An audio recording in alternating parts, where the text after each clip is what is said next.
예, 의료비 지불 제도부터 들어갑시다. 여기도 별표 표시 기출해서 표시가 돼 있죠. 출제가 많이 됐다는 얘기예요. 그래서 잘 보셔야 되고요. 여러분들 우리 저 앞에서 의료비 증가 요인이 있고 감소 요인이 있거든요. 요 의료비 지불 제도가 우리나라에서는 의료비의 결정을 주는 가장 결정 요인입니다. 요 의료비 지불 제도에서 제도를 크게 둘로 나눠 보자면 우리가 사후 방식이 있고요. 사후 보상 제도가 있고 사후 보상, 그래 사후에 보상하는 지불 제도가 있겠고 사전 보상 제도라는 게 있어요. 크게 구분하자면 이렇게 구분할 수 있습니다.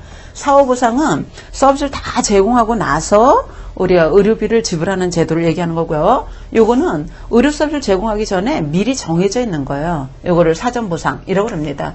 요 사후 보상에 들어가는 것이 뭐냐? 우리 교재에 나와 있는 행위별 수가제. 예, 행위별 수가제라고도 하고 점수제라고도 하고 행위마다 상대가치를 평가하기 때문에 상대가치 수가제도라고도 나와요. 다 똑같은 거라는 거 알아주셔야 돼요. 이 행위별 수가제가 여기에 들어가는 거고요. 나머지는 몽땅 다 여기에 들어가요. 사전보상, 인두제, 봉급제, 포괄수가제, 총액계약제 뭐 이런 것들이 다 사전보상에 들어갑니다. 그래서 사후보상, 사전보상 이렇게 구분할 수 있는데요. 일단 그거 하나하나 들어가기 전에 먼저 여러분들이 기초적으로 알고 계셔야 되는 것이 요 사후보상 같은 경우에는 장점이 여러분들 사후에 의료비를 지불해 주기 때문에 좀 더 우리가 아주 고급화된 치료 서비스 이런 것들을 우리 제공하려고 그러겠죠. 그죠? 그래서 장점은 치료 서비스의 수준이 빨리 증가한다는 거예요. 그래서 의료의 질이 빨리 상승한다는 장점이 있고요. 단점도 있어서 치료 서비스의 수준이 빨리 올라가는 만큼 의료비도 급증합니다. 그래서 의료비가 빨리 올라간다는 것이 단점이에요. 사전보상제도에 속하는 게 여러 가지가 있다고 그랬잖아요. 이것들의 다 공통적인 장점은 뭐냐? 요 거꾸로죠. 의료비의 상승을 막을 수 있다는 것. 단점이 뭐냐? 요거의 반대.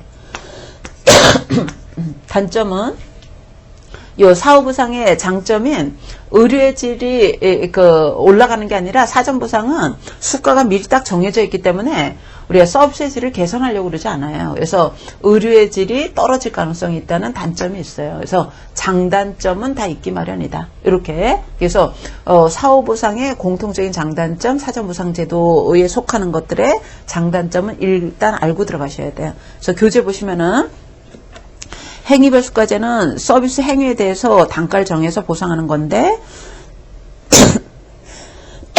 네, 죄송합니다. 장점은 의사가 서비스를 자유롭게 선택해서 제공할 수 있거든요. 그래서 의사의 재량권이 크다는 것, 서비스의 양질 서비스 제공할 수 있다는 것, 장점. 근데 단점은 과잉 진료, 특히 치료, 고급화된 치료 서비스가 많이 제공되기 때문에 의료비가 아주 빨리 올라가고요.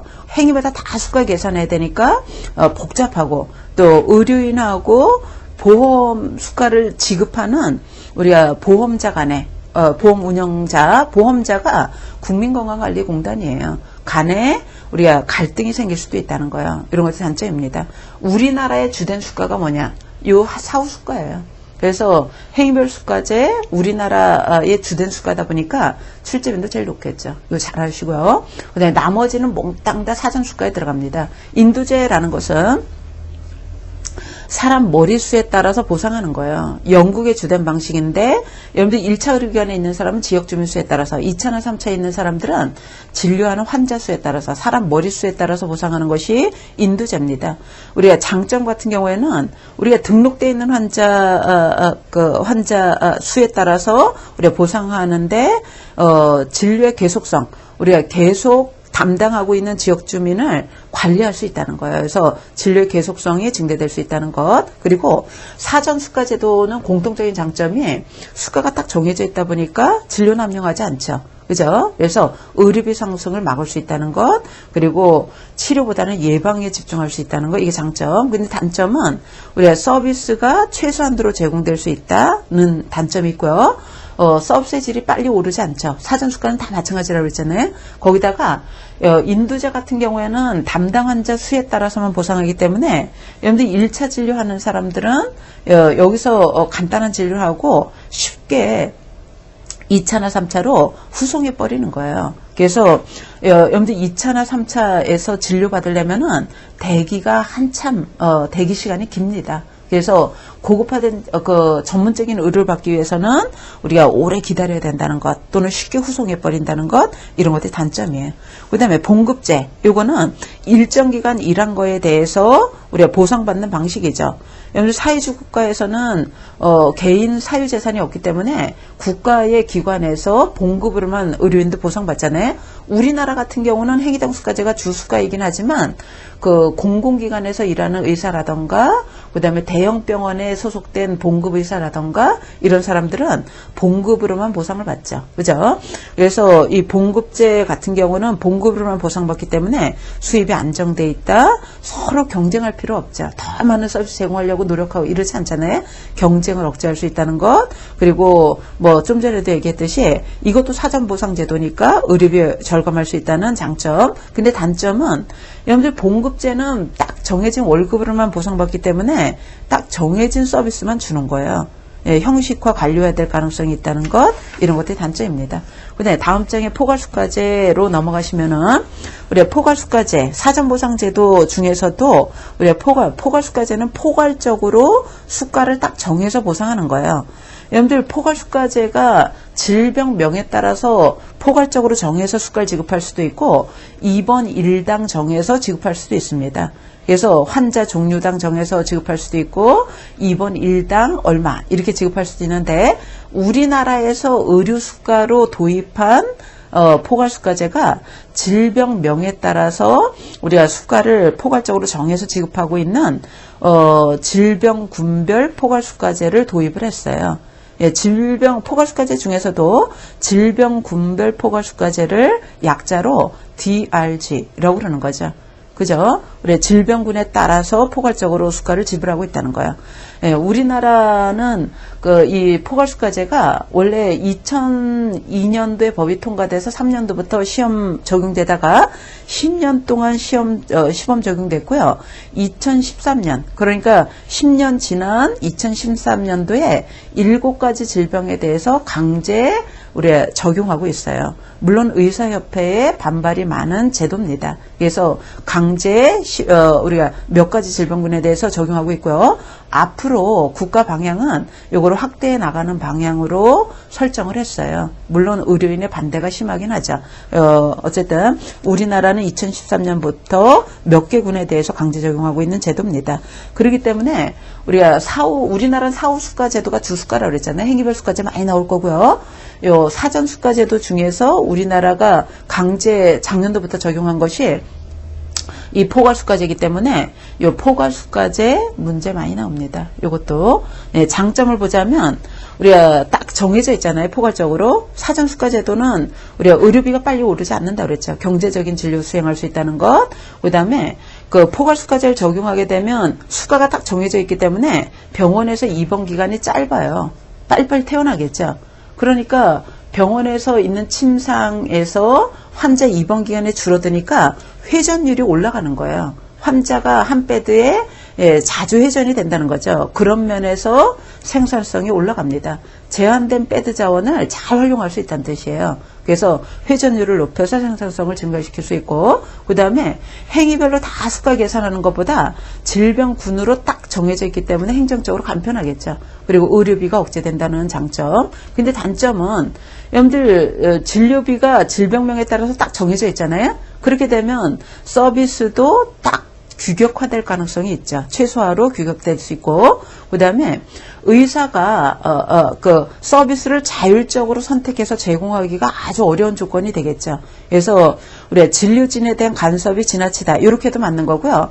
진료진의 자율권이 저하된다는 거예요. 저하될 수 있다는 것. 그 밖에도 여러분들 질병명에 따라 수가가 정해져 있기 때문에 복잡한 환자 아니면 합병증이 있는 환자 막 병원에서는 우리가 선호하지 않죠. 그래서 합병증이나 합병증이 발생했을 때 적용이 어렵거나 환자를 거부할 수 있다는 것, 기피한다는 것, 이런 문제가 있겠고요.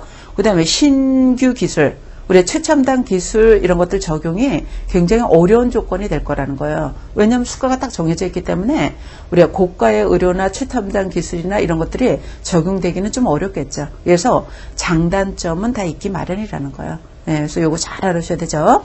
그러면 우리 작년도부터 요 포괄수가제가 강제 적용됐다고 그랬는데 우리가 작년도부터 강제 적용된 거 이거 반드시 암기하셔야 돼요.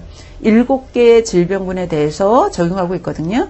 일단 우리가 처음 적용할 때는 8가지였어요. 2003년도부터 시행될 때 8가지였는데 중간에 질식분만이 빠졌어요. 빠져서 지금 현재 7가지 강제 적용됩니다. 우리가 안과가 하나예요. 하나. 요 안과로는 백내장 수술, 거기 들어가 있죠. 백내장 수술이라고도 하고 수정체 수술이라고도 그래요. 그래서 백내장 수정체 수술 들어갔고요. 그 다음에 이비인후과. 우리가 이비인후과 같은 경우에는 하나 포함됐어요. 이비인후과에서는 아데노이드 편도 수술 들어갔고요.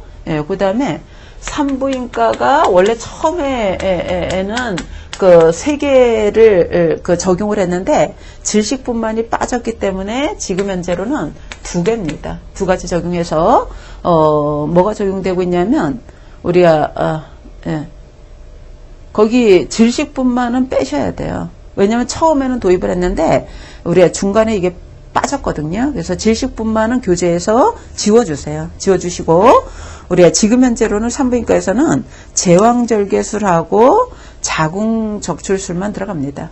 제왕절개술하고 그 다음에 자궁적출술 이렇게 지금 현재로는 2가지만.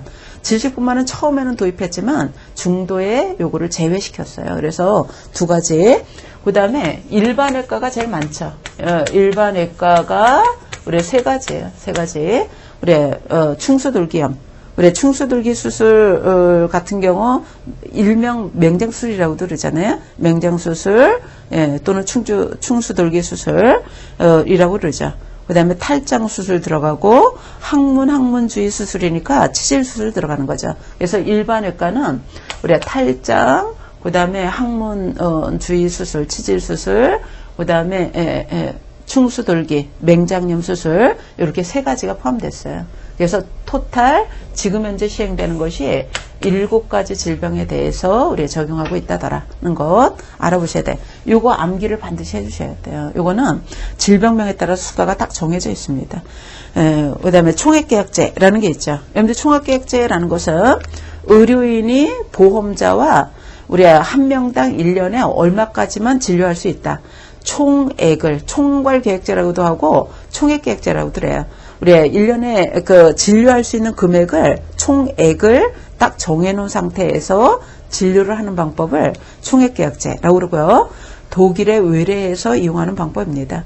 우리 장점은 총진료비를 정해놨기 때문에 의료비에 대한 억제가 가능하다는 것. 여러분 사정보상은 다 의료비 억제할 수 있다고 그랬죠. 그죠? 그리고 과잉진료하지 않는다는 것 장점. 근데 단점은 뭐냐?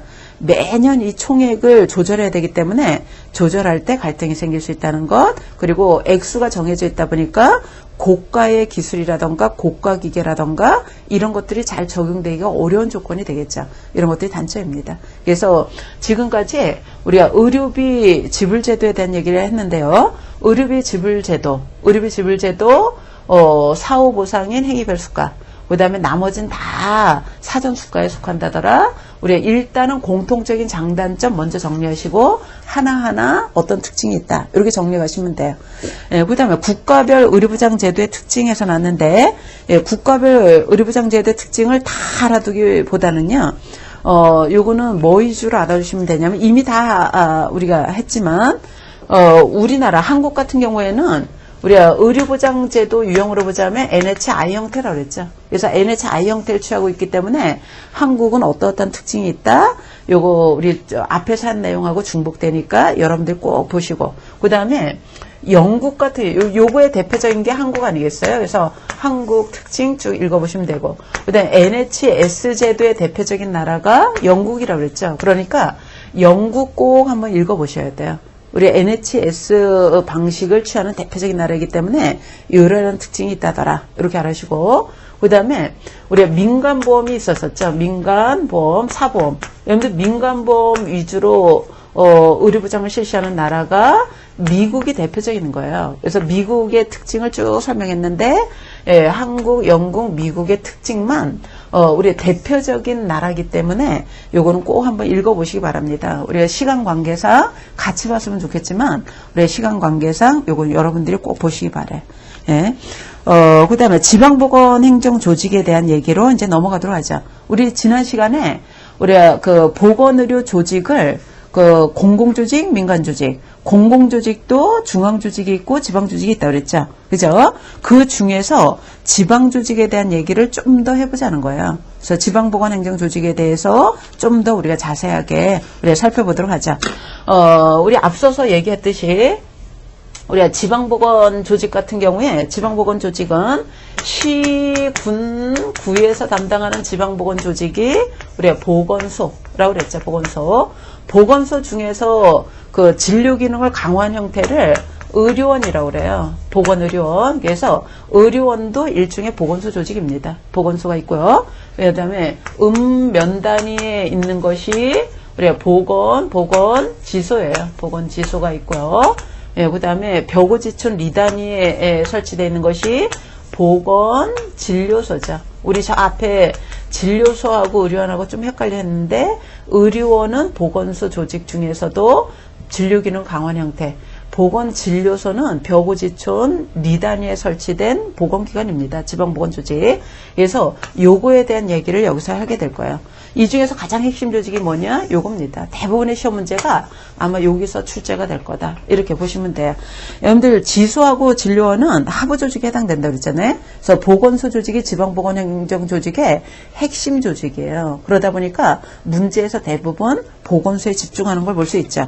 여러분들 보건소에 관한 중량 근거법이 지역보건법이에요. 우리 지역보건법에서는 그 보건소의 설치 기준을 어떻게 뒀냐면 우리 대통령이 정하는 즉 시행령에 따라서 지방자치단체 조례로 정하되 시군구별로 1개소 설치한다. 이렇게 돼 있죠. 그죠? 시군구별로 1개소로 돼 있고요.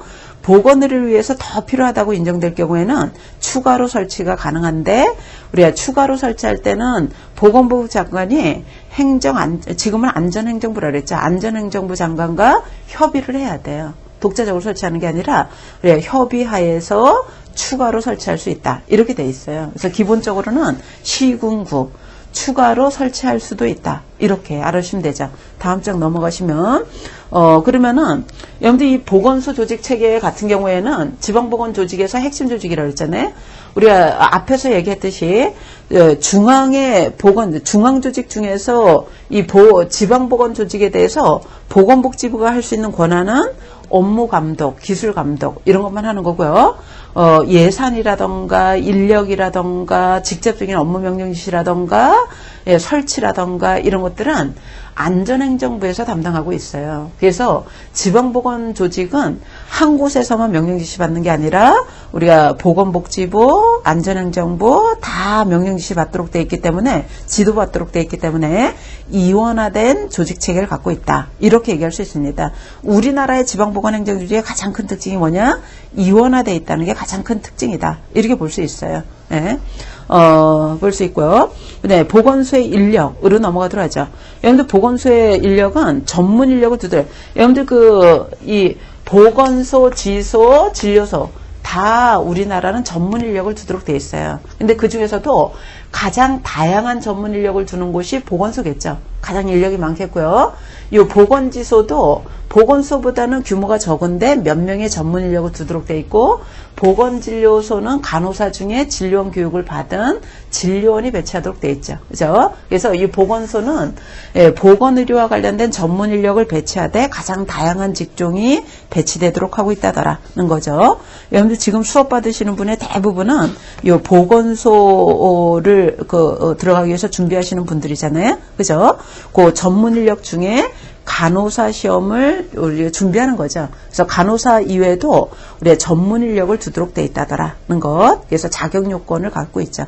그러면 보건소장은 누가 되는가? 예전에는 그 행정 의무직만 보건 수행이 될 수 있었는데 지금은 우리가 보건 의무직 군 이렇게 돼 있죠. 그래서 보건행정, 의무, 약무, 간호, 식품위생, 의료기술 다 가능하도록 돼 있어요. 그래서 지금은 보건소에 배치되는 전문 인력은 다 보건소장이 될 수 있는 자격이 된다더라. 그런데 그 중에서 우선 임명은 의사로 합니다. 시장군수구청장이 임명하거든요. 근데 의사로 임명을 하는 거고 의사로 충원이 곤란하다. 그러면은 나머지 보건의무직군 중에서 5년 이상 된 사람으로 임명하도록 하고 있어요. 예. 그 다음에 보건소의 사업 목적 넘어가시고 보건소의 특징. 보건소의 특징은 시장군수구청장의 지도감독. 지도감독은 행정기관장의 지도감독 맡고 있다는 것. 그리고 여러분들 이 보건소나 지소나 진료소 같은 경우는 우리가 하는 업무가 아주 포괄적이에요. 예, 포괄적. 그래서 우리가 건강 증진에 관한 업무도 하고 또 예방에 관한 업무도 하고요. 예, 치료에 관한 업무도 하고 재활에 관한 업무도 합니다. 이걸 포괄적으로 하는데 이 포괄적인 업무를 수행하되 기본적인 걸 하는 거예요. 그래서 기초적인 건강증진, 예방, 치료, 재활 이런 것들을 포괄적으로 하되 꼭 필요한 필수적인 것, 기본적인 거를 하는 거죠. 예, 이거를 뭐라 그러냐면 1차 보건 의료라고 그래. 1차 보건 의료. 그죠? 그래서 결국 이 보건기관에서는 어떤 업무를 하느냐? 1차 보건 의료 사업을 실시한다. 이렇게 얘기할 수 있다는 거예요. 예, 그래서 포괄적인 업무를 수행하는구나. 이렇게 보시면 되겠죠. 그러면 보건소의 기능에서 여러분들 보건소에서 하는 업무는 지역보건법에 명시가 되어 있거든요. 지역보건법에 명시하고 있는 보건소의 업무 주요 업무가 16가지예요. 16가지. 이거 어렵지만 시험 문제 매번 나옵니다.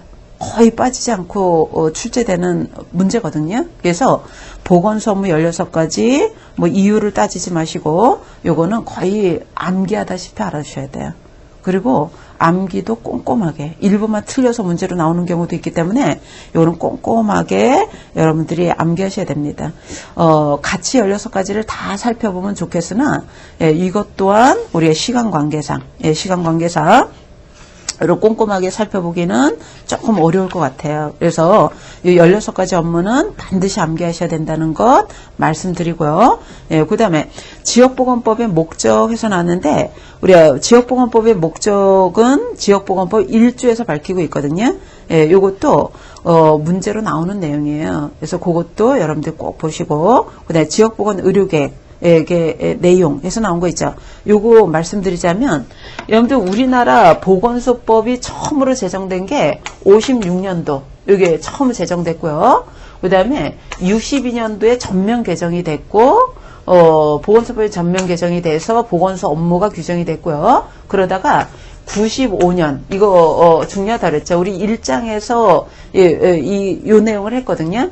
95년도에 보건소법이 지역보건법으로 바뀌면서 큰 변화가 뭐가 있었냐면 우리가 예전에는 보건소에서 하는 업무가 중앙에서 정하는 업무만 했기 때문에 다 똑같았어요. 그런데 요때 지역 보건법으로 바뀌게 되면서 우리가 지역보건의료계획이라는 것을 수립하도록 되어 있거든요. 지역보건의료계획은 지역 실적에 맞게끔 보건의료를 계획해서 시행하는 거니까 상향적인 사업, 즉 하위상달 사업을 얘기를 하는 거예요. 그래서 이 지역보건법으로 바뀌면서 지역보건의료계획, 지방화 사업을 추진할 수 있도록 했는데 우리가 지역보건의료계획의 내용이 지역보건법 4조에 4가지로 명시가 돼 있다. 5가지로 명시가 되어 있죠.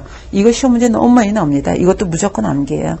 우리 지역 보건 의료에 대한 수요, 그 다음에 공급, 자원, 그 다음에 4번째가 보건 의료에 관한 전달, 5번째가 통계. 요 5가지와 관련해서 지역 실정에 맞게끔 계획해서 추진하도록 하고 있다는 거예요. 예. 그래서 요거 반드시 알아두셔야 될 것 같고요.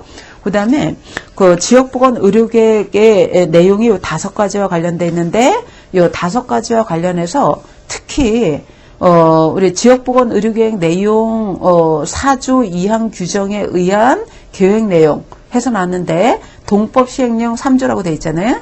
그죠? 요거는 그 옆에다가 뭐라고 쓰시냐면 그 5가지와 관련 지역보건법에 의해서 5가지와 관련해서 지역보건 의료계획을 하되 시군구예요. 시군구에서 하는 지역 보건 의료 계획 내용 이렇게 쓰세요. 지역보건 의료계획 내용입니다. 그러니까 이 지역보건 의료계획 내용은 우리가 지역보건법 몇 조에 해당되냐면 4조에 해당된다 그랬죠. 4조에 요 5가지와 관련된 내용을 계획하도록 하고 있잖아요. 우리 시행령 3조에서는 요 5가지와 관련해서 그 중에서도 구체적으로 시군구에서 해야 되는 내용을 구체적으로 밝혔어요. 시군구에서 해야 되는 내용이 그 5가지와 관련해서 세부적인 내용이 그 6가지. 요 내용은 구체적으로 시군구에서 해야 된다는 거죠. 그리고 우리 교재에서 그 소개되지 않았는데 요 시군구에서 해야 되는 내용 거기 6가지 이것도 우리가 시간 관계상 여러분들 꼭 알아두셔야 돼요. 이것도 시험 문제 나왔던 거거든요. 그래서 요 6가지 반드시 알아주시고 시군구에서 해야 될 것이 있고 사실은 시도에서 해야 되는 지역보건 의료계획 내용이 있어요. 지역보건법 4조에 의해서 하는 시군구에서 해야 되는 내용이 있고 시도에서 해야 되는 내용이 있다는 거죠. 요거는 교재에 소개하고 있는데 우리가 소개됐는데 요거는 소개가 안 됐잖아요. 그래서 시도에서 하는 것은 뭘 하도록 되어 있냐면 우리가 그 의료기관 병상 수급에 관한 거 하도록 되어 있어요. 병상 수급에 관한 거 하도록 되어 있고 그다음에 정신질환자를 치료하기 위한 전문 치료시설 우리가 전문 치료시설 수급에 관한 것 전문 치료시설 수급에 관한 것. 이게 수급이에요. 수급에 관한 것 하도록 돼 있고, 그 다음에 세 번째가, 우리 시군구에,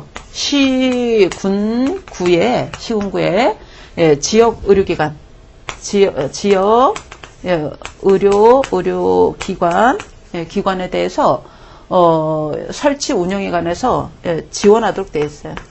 시군구 지역 의료기관 설치 운영에 관해서 지원하도록 돼 있고, 그 다음에 시군구의 지역보건의료와 사회복지사업 간의 연계성 확보가 아닌데, 연계성 확보가 아니라, 요 시군구 지역보건 인력에 대해서 지원하도록 되어 있습니다. 그래서 이런 업무는 시도에서 하도록 되어 있어요. 시도. 그래서 지역보건 의료계획은 5가지와 관련성이 있는데 세부적으로 시군구에서 해야 되는 것 우리 교재에 있고요. 그 다음에 우리 교재에 빠진 게 시도에서 해야 되는 내용인데 이 내용은 우리 시도에서 구체적으로 하도록 되어 있다더라. 이렇게 우리 정리해 볼 수 있습니다. 그래서 요거까지 우리가 정리가 되셔야 돼요. 요거까지 정리가 되셔야 될 것 같고요. 그 다음에 그래서 지금까지는 뭐에 대해서 한 거냐? 요거에 대한 얘기를 한 거예요. 보건소. 지역보건기관 중에서도 보건소에 대한 얘기를 지금까지 한 거죠. 그 다음에 보건지수에 대한 얘기를 해보도록 하죠. 보건지수. 여러분들 보건지수. 일단 시험 문제는 여기서 대부분 나와요. 요 지수하고 진료소 중에서 지수가 잘 안 나옵니다. 시험 문제. 요 지수 같은 경우는 출제 빈도가 좀 높진 않아요. 그래서 간단하게 보고 넘어가자면 우리가 요 보건소하고 지수의 근거법은 지역보건법이에요. 지역보건법에 의해서 우리가 설치를 하는데 지방자치단체 조례로 설치하되 기본적으로 읍면단위의 1개소 설치하도록 되어 있고요. 시장군수구청장이 필요하다고 인정할 때는 추가로 설치할 수도 있고 몇 개를 통합해서 운영할 수도 있고 이렇게 하도록 되어 있어요. 그래서 추가할 수도 있고 통합할 수도 있다. 이렇게 알으시고 거기 포인트 내용에 보시면은 보건지소는 보건소의 지휘 감독을 받도록 되어 있고요. 그 다음에 이 보건지소장은 누가 될 수 있는가? 지휘관 의무직권 일단 의사로 우선 임명하고요. 그렇지 못한 경우에는 전문직 공무원 중에서 임명하도록 되어 있습니다. 그래서 보건지소는 간단하게 그렇게 보고 넘어갑니다. 여기가 제일 많이 나오고요. 그 다음에 이제 출제 빈도가 높은 곳이 여기라고 보셔야 돼요. 예, 보건소고 그다음에 진료소. 왜 그러냐면 보건진료소에 배치되는 진료원은 간호사가 6개월 직무교육 받아서 진료원으로 배치되는 거잖아요. 그러다 보니까 우리가 간호사 공무원 시험에서는 여기가 제일 많이 나오고 그다음에 여기가 나옵니다. 그래서 진료소의 설치 기준은 일단 보건소하고 지소의 근거법은 지역보건법인데요. 요거는 근거법 자체가 틀려요. 농어촌 보건을 위한 특별조치법이라는 법이 근거법, 이 법에 의해서 우리가 벽오지촌 리단위에 보건진료소를 설치하도록 되어 있는데 의료취약지역에 설치하도록 되어 있잖아요. 인구가 육지지역은 500명 이상일 때, 그 다음에 섬지역은 300명 이상일 때, 예, 이상인 지역 5,000명 미만일 때 우리가 설치하도록 되어 있다더라는 거 알아주시고, 그 다음에 보건진료소 인력은 보건진료원 1명 배치되죠. 외롭겠죠. 그죠? 1명만 배치하도록 되어 있고요. 보건진료원의 자격 기준은 간호사거나 조산사, 면허를 갖고 있는 사람에서 24주의 교육을 받고 우리가 보건진료원의 자격을 부여받아서 배치하도록 하고 있습니다. 군수가 배치하도록 되어 있다는 거죠. 네, 보건진료원의 직무 영역. 우리가 보건진료원은 직무로 분류해보자면 지역사회 조직이나 개발 기능, 사업 계획 수립, 그다음에 지역사회 보건관리, 그다음에 모자보건 가족계획, 통상질환관리, 사업 운영관리, 기술지도, 보건정보체계 개발 이런 기능을 수행하고 있어요. 그래서 다양한 기능을 수행하고 있구나 이렇게 알고 가시고 보건진료원의 기능으로 이제 넘어갑니다. 보건진료원의 기능으로 가시면은 여러분들 보건진료원의 기능 우리 앞에서도 얘기했듯이 요 보건소라던가 지소라던가 보건진료소 같은 경우는 증진, 예방, 치료, 재활 포괄적으로 다루되 기본적인 것만 다룬다 그랬죠. 이거를 1차 보건 의료라고 그러는 거예요. 그래서 보건진료소에서도 1차 보건 의료 사업을 실시합니다. 그러니까 예방 수준으로 보자면 1차, 2차, 3차인 거죠. 1차, 2차, 3차 다 포괄해서 제공하되 기본적인 거를 제공한다는 거예요. 그래서 1차 보건 의료 사업을 실시한다. 이렇게 볼 수 있죠. 그러면 거의 포인트 내용 이거 어렵지만 반드시 암기하셔야 됩니다. 우리 WHO에서 제시한 보건진료원의 직무 9가지에서 소개하고 있는데 예, 이거 어렵지만 꼭 암기해 주셔야 돼요. 예, 암기하시고 근데 그 8번째 나와 있는 거 있죠. 정신보건 증진 이렇게 나왔는데 정신보건 증진으로 번역한 그 학자도 있고요. 이게 뭐로 나와도 되냐면 예, 우리가 병원에서 지역사회로 돌아오는 심신 장애를 갖고 있는 우리가 심신의 장애인이 있을 거 아니겠어요? 심신 장애인을 사회, 의학적, 의료 이렇게 나와도 맞아요. 이렇게 그래서 심신 장애를 갖고 태어나는 대상자가 돌아와서 잘 적응할 수 있도록 사회의학적 의료 재활인 거죠. 그러니까 이 서비스를 제공하는 것을 포함합니다. 그래서 정신보건 증진 이렇게 번역해서 들어가 있는 데도 있고요. 요거 대신 얘가 나와도 맞아요. 심신장애인의 사회의학적 의료 이렇게 그래서 9가지를 제시했습니다. 9가지 제시했다는 것 요거는 우리 뭐 할 때 또 나올 거냐면 1차 보건 의료할 때 또 나올 거예요. 네, 그래서 일단은 꼭 암기하셔야 된다는 거고요. 그 다음에 농어촌 보건진료원 특별조치법에서 보건진료원의 업무를 명시하고 있잖아요. 요 업무 반드시 알아주셔야 됩니다. 이거 시험 문제 잘 나오는 내용이에요. 그래서 보건진료원의 업무는 우리가 의료행위가 있고요. 의료행위가 있고 그 다음에 그 밖의 경우 해서나는데 옆에다가 가로치시고 보건 업무 이렇게 쓰세요. 보건 업무.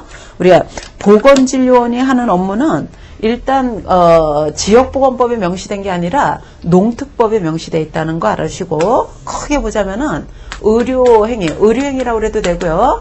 진료 업무라고 해도 돼요. 의료행위가 있고 보건 업무가 있다는 거예요. 보건 업무. 그러면은 여러분들 이 의료행위는 원래 보건진료원이 간호사 6개월 직무 교육 받아서 배치되잖아요. 근데 간호 업무만 하는 게 아니라 보건진료원은 법으로 의료행위도 허용해주고 있어요. 가장 간단한 의료행위를 보건진료 할 수 있도록 한다는 거죠. 거기에다가 보건 업무. 이 보건 업무는 보건소에서 활동하는 간호사의 업무와 크게 다르지 않아요. 그러니까 보건소에서 활동하는 간호사와 좀 다른 업무는 얘라고 봐야 되는 거죠. 그래서 시험 문제가 나올 때 보건진료원의 업무 그러면 이거 다 고르셔야 되고 보건소의 간호사와 좀 다른 업무 그러면 이것만 고르시면 돼요. 예. 그러면 의료행위로는 의료행위 이거 다 알아두셔야 돼요. 근데 시험 문제 풀 때 유념하셔야 되는 것이 진찰검사 앞에 뭐가 붙어야 되냐면 상병 상태가 붙어야 돼요. 새로운 질병을 진단할 수는 없어요. 지금 현재 갖고 있는 질병을 진찰하거나 검사하는 것 요거 알아주시고 그 다음에 악화 방지를 위한 처치 앞에 뭐가 붙었냐면 상병이 붙었죠. 여기도 질병 새로운 질병이 아니라 이것도 지금 현재 진단받아서 치료 중인 질병이 악화되지 않도록 하는 처치 그 다음에 그 환자 치료 앞에 외상 등 흔히 볼 수 있는이 들어가 있어요. 흔히 볼 수 있는 또는 기본적인 이런 걸 얘기합니다. 우리가 특수한 건 할 수 없어요. 기본적인 우리 환자 치료하는 것 이런 게 들어가는 거죠. 흔히 볼 수 있는 것. 그 다음에 요양지도 관리 앞에 급성병이 들어가면 틀립니다. 만성질환에 대해서만 요양지도 관리하도록 되어 있어요. 이런 것들 문제에서 틀리게 많이 나올 수 있어요. 그런 것도 유념하시고 그 다음에 다음 장 넘어가시면 분만 같은 경우는 그 보건진료는 정상분만, 우리 가정에서 분만하는 대상자 있잖아요. 이런 경우라도 그 비정상은 받을 수 없어요. 정상분만에 대해서만 분만 받을 수 있습니다. 그래서 우리 분만 앞에는 정상이 들어간다는 것 요거 알아두셔야 돼요. 요거 유념하셔야 되고요. 우리가 정상이 아닐 때는 빨리 병원으로 의뢰해 줘야 돼요. 그 다음에 그 위의 의료행위에 따르는 의약품 투여에서 나있죠. 위의 의료행위가 어떤 의료행위냐면 기본적인 의료행위입니다. 그러니까 의약품 중에서는 전문의약품이 아니라 필수의약품, 기본의약품을 얘기하는 거예요. 그래서 보건진료원이 취급하는 의약품은 우리가 필수적이고 기본적인 걸 다루는 거지 전문적인 걸 다루는 건 아니거든요. 그거 유념하시고 그 밖의 경우는 보건 업무라 그랬죠. 보건 업무는 우리 보건소에서 간호사가 하는 업무와 비슷한 업무들을 수행한다. 이렇게 알아주시면 돼요. 그래서 이렇게 업무를 정리할 수 있고요. 우리 보건진료원이 출연한 계기가 됐던 것이 우리 78년도 알마타 헌장에 근거한 거고 우리나라에서는 농특법이 제정되면서 보건진료원 제도가 도입했는데 법이 통과된 게 80년도입니다. 그러니까 우리나라에서는 80년도에 법이 통과돼서 81년도부터 보건진료원이 배치가 됐다. 이렇게 볼 수 있어요. 그래서 오늘은 보건 의료 전달 체계는 좀 들어갈 시간이 좀 안 되겠죠. 그래서 오늘은 여기까지 우리가 다루도록 하죠. 그래서 보건 의료 전달 체계부터는 다음 시간에 들어가도록 하겠습니다. 수고하셨습니다.